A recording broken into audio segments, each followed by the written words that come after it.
एक गांव में एक गरीब लड़का अपनी माँ के साथ रहता था।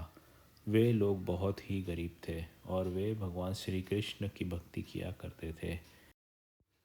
उस गरीब बच्चे का एक पास की ही पड़ोस की पाठशाला में दाखिला हुआ था। वह अपनी माता के साथ उस गांव से दूसरे गांव तक एक जंगल से होकर गुजरता था। उस जंगल में भयावह प्राणी रहते थे, जिसके वजह से वह बहुत डरा हुआ महसूस करता था। कभी कभी उसे वो प्राणियों की आवाज़ आती थी, कभी कभी वे उसके पीछे पीछे दिखाई देते थे और वह बहुत डर डर के भागा करता था।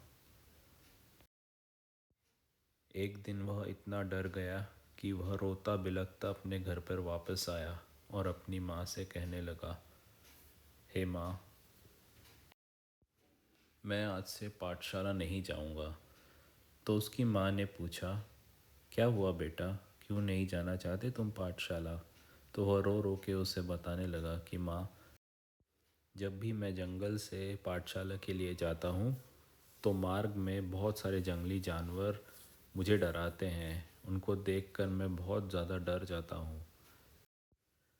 यह सुनकर बच्चे की माँ उसे समझाने लग गई। उसे प्यार से सहलाकर बोली कि तू पाठशाला जा, तेरा एक बड़ा भाई है जिसका नाम है गोपाल।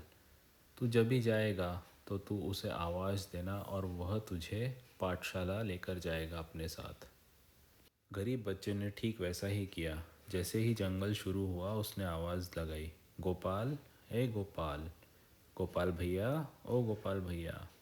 और तुरंत ही एक नील वर्ण का लड़का मोटी मोटी आंखों वाला प्रकट हो गया।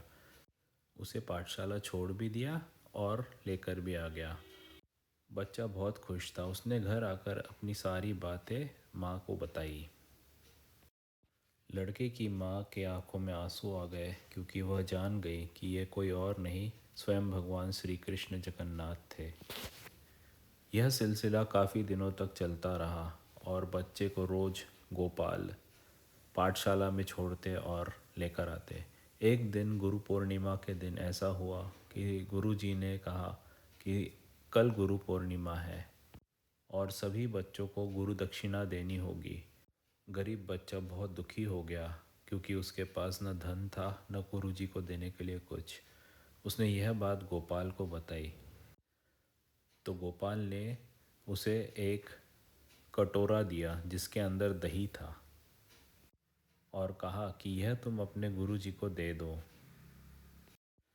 बस गोपाल तो अति प्रसन्न हो उठा और उसने यह कटोरा अपने गुरुदेव को दे दिया। गुरुदेव ने उस कटोरे को स्वीकार करके उसके अंदर का जो दही था वह एक दूसरे कटोरे में ओत दिया। उसके बाद जब उन्होंने उस कटोरे को फिर से सीधा किया तो अपने आप वह कटोरा फिर से दही से भर गया। यह देखकर गुरुजी के आश्चर्य का ठिकाना न रहा। वह बोले, यह कटोरा तुम्हें किसने दिया है? मुझे उनसे मिलना है। गरीब लड़के ने मुस्कुराकर कहा, यह मुझे मेरे बड़े भैया गोपाल ने दिया है। गुरुजी तो जानते थे कि गोपाल करके कोई उसका बड़ा भैया नहीं है। तो उन्होंने उसे कहा कि लेकर आओ तुम्हारे भैया को मुझसे मिलवाने के लिए। लड़के ने कहा, ठीक है, मैं ज़रूर लेकर आऊँगा। गरीब लड़के ने दूसरे दिन गोपाल से कहा कि क्या तुम मेरे पाठशाला चलोगे? वहाँ गुरुजी आपसे मिलना चाहते हैं। गोपाल ने कहा, अवश्य, मैं तुम्हारे साथ पाठशाला ज़रूर आऊँगा।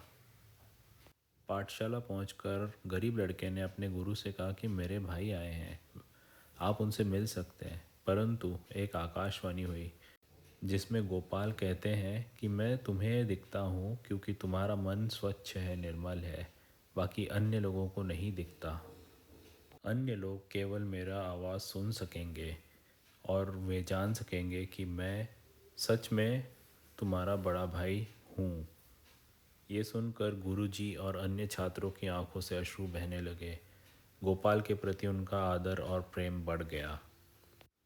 इस प्रकार भगवान श्री कृष्ण जो गोपाल रूप में आए थे, वह भक्तवत्सल भगवान ने उस गरीब बच्चे और उसकी माता के ऊपर अपने आशीर्वाद की छाया बना दी और वे सदा सुखी रहे। दोस्तों, अगर आपको यह वीडियो पसंद आई हो तो लाइक शेयर और सब्सक्राइब ज़रूर करें। कमेंट में लिखें जय श्री कृष्ण।